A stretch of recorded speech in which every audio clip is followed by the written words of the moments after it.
But I'm so excited to have you here. Thank You are hitting the road soon to celebrate the 20th anniversary of your debut album. Yes. How does that feel? I feel really, really good. I feel very blessed and I feel very grateful. The excitement that people have for it is really, making me feel good about it. I'm excited to go out and just present the songs in a different way than I've presented them before. And I'm just really excited and grateful. I think that's the main thing because I have to go through the show and I have to put it together and I have to listen to the songs. And I'm not thinking about my entire body of work, just this body of work.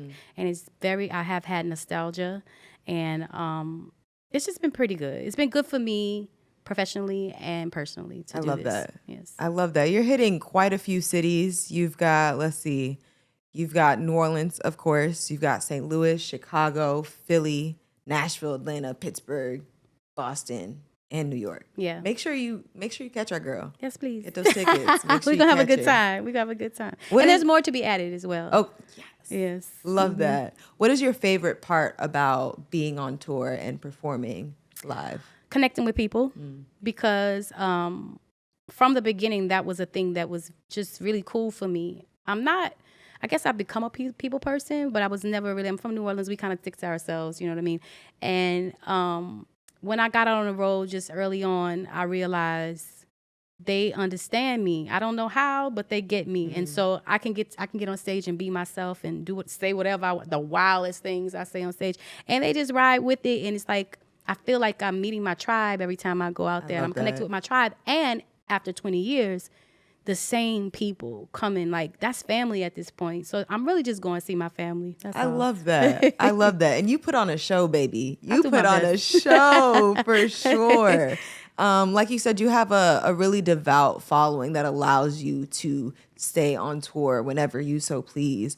And that's really, really cool. And, we follow you on the gram. You really are of the people. I feel like you can do things. I feel like it's interesting for me when I'm at festivals and I see certain artists who can't just sit and be backstage without people swarming. You have a really nice balance where you can be on these really big stages, but also go in the crowd and just vibe. How do you maintain that balance? I would never want to have anything that comes with me not being able to be myself. And I don't know how I maintain it. I think partly it's because I am not the biggest artist in the world. And people are every day learning of my music like it's new. You know what I mean? And learning of me like I just started.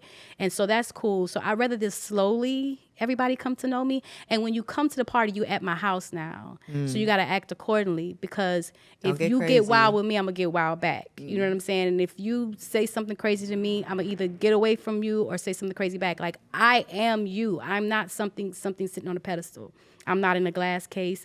I'm just like you, living my life, trying to have a good time, trying to sing with Lloyd like you. You can just hit a couple notes. We can. You can just hit a couple notes. We can. Okay. No, I mean, I think because I treat people like peers rather than people that look up to me because I don't care for people to look up to me. That's valid. Just look across at me and be like, hey, girl, keep doing your thing. That's cool. That's cool with me. That's valid. That's super duper valid. How did you even start this journey? How did you get into music to begin with? Wow, you're going to make me think about it. I started a long time ago, of course, 20 years ago, before 20 years ago, because the album came out about a year or two maybe after I finished it. I walked into my house one day and my children's father was with someone else in my bed and we broke up. And the one thing I asked him for was, can you introduce me to some producers so I could start making music? And I hate to bring this up because it's so old and I don't want to make him seem like I'm bashing him because I'm not. We friends, we cool. But that's what happened. And he introduced me to Paul Pauly was one of the producers he introduced me to. And I went to the studio and Paul Pauly and I wrote a song called Caught Up. Well, he had the music already. I wrote the song Caught Up. We recorded it. And he was like, I'm going to let a couple of people listen to it and we'll see what happens. And he came back and I think they must have liked it because he was like, let's do some more. And we made an album. And that's pretty much how it started. Before that, I was a wardrobe stylist, so I had been around it. But Paul Pauly and I lived in Pasadena. He lived in Glendale. I drove over there every day and we made music. Neo was in there as well. He would help me with the vocal arrangement and everything. And we just made music. And then we took it to TVT. We took it to a lot of different places. TVT Records was an independent label that was, at that time, 20 years ago, Now everybody gets to write their own music, choose their songs. No, it was a lot of hands-on back then. And they didn't know me from Adam. And I was saying I want to executive produce my album and I want to write my entire album lyrically, and people weren't trying to see that. And I think they had a lot of women out at the time. So a lot of people passed, but they would want to take songs, and that's how I became a songwriter, from people wanting to take songs. And then TVT said, let's go, we'll take you as you are. And, I like that. That's speaking my language. Let me do what I want, Shout out to Brian Leach and TVT Records. So, yeah, that's how it all started. That is kind of a crazy inception story, but I'm glad that it brought you here. And I'm hearing that I knew that you were a songwriter, but it sounds like you have, like, having a lot of hands in the process of making music and making your music specifically. What would you say is your favorite part about maybe not one individual song, but making a body of work? What's your favorite part? It takes me a long time because of this, because I like it to be diverse. I like to write honest. I don't conjure it up. If it's not in me, or if I haven't witnessed it, or I'm not feeling that way, if it's not organic to me, I'm not going to sit there and try to conjure it up. So I might have 7 songs of I can't stand this nigga. You know what I'm saying? I might have 7 songs of that, but that's not an album. So then I have to wait until I start loving him, or I meet somebody new that I'm interested in, or I see somebody that's having this experience, or something happens so amazing in my life that I want to sing about happy stuff. I can't just make it all one way. So it takes me time, but I like that. I like to live and then make music. I don't like to just make music. Oh, here you go, turn it out. I want to live so you can hear me living in my music. You can hear me down. You can hear me up. You can hear me getting ready to go out. You can hear me laying in my bed smoking. I want you to hear my life and my music, not just this one time. I'm not always angry. I'm not always happy. So I love that the most, the process of writing these songs and then picking the ones that fit, because I just make music all the time. And then I decide what I want the album to be and what I wanted to say, and I pick the songs that can tell that story.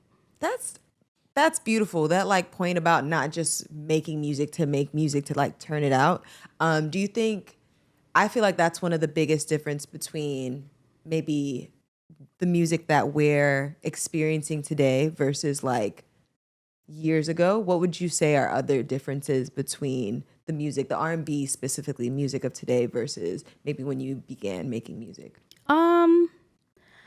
I think that I'll talk about what I love that is current and something that was going on then. Okay. Like how Alicia Keys would just be with that one guy and make music. That was cool. Paulie and I, we were just together and we made that pretty much that album with the exception of 2 songs. So then you had a sound. You look at Victoria Monet with D-Miles and then Lucky with him, and you're creating these sounds. That is something I love. I love to, before the person starts singing, I know that's your record because I know your sounds, or even if I don't know it's you, I say, oh, this sounds like blah, blah, blah, blah, before you even start singing. Especially once you start singing, I know it's you. Sometimes I be missing today.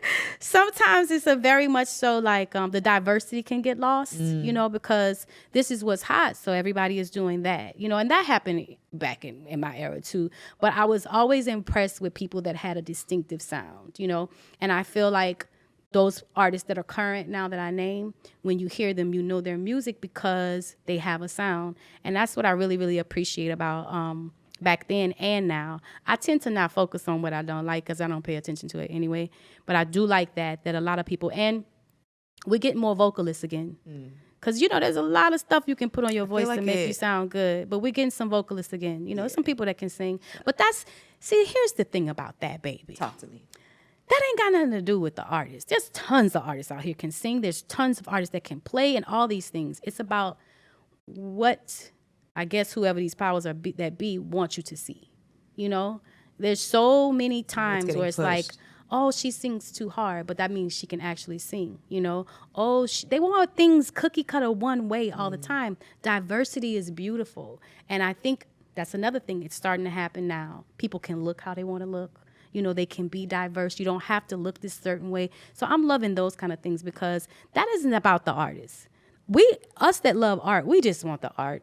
girl, you come in here with your hair red, green, and gold, Literally and Jamaican, and I mean, it is what it is. As long as it sounds good and it makes me feel exactly. something. And if your voice is unique, one of my favorite voices is Baby Rose, because how unique her voice is. And I remember when I was coming out, they probably would have never chose her voice because it was something they probably just couldn't understand. Yeah. And she's impeccable. She's impeccable, and her songs are impeccable. She sounds so good. I was just telling you, I went to see Ray Khalil at the Peppermint Club. She has, it's not like Baby Rose, but she has like it's a distinct voice. There's a certain raspiness to it. And like there were moments during the show where it was like, oh, she's singing and it didn't, not that it didn't sound good, but it's like you said, a hard voice that like is just coming through. I love that. That's 1000% valid. Let's see. Talked about how we got into making music.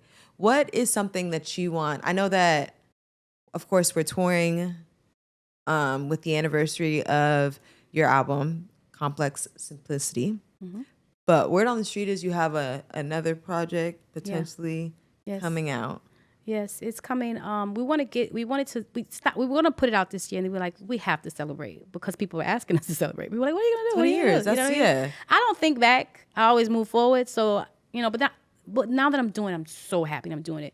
But I did pause because we have been putting out songs for like the past couple of years. That's like kind of like chinching at this new project called The Bullshit. And I released a song, I think it was July, With All My Heart, which is one of the records on that project.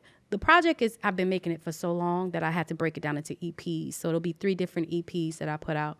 She's feeding us.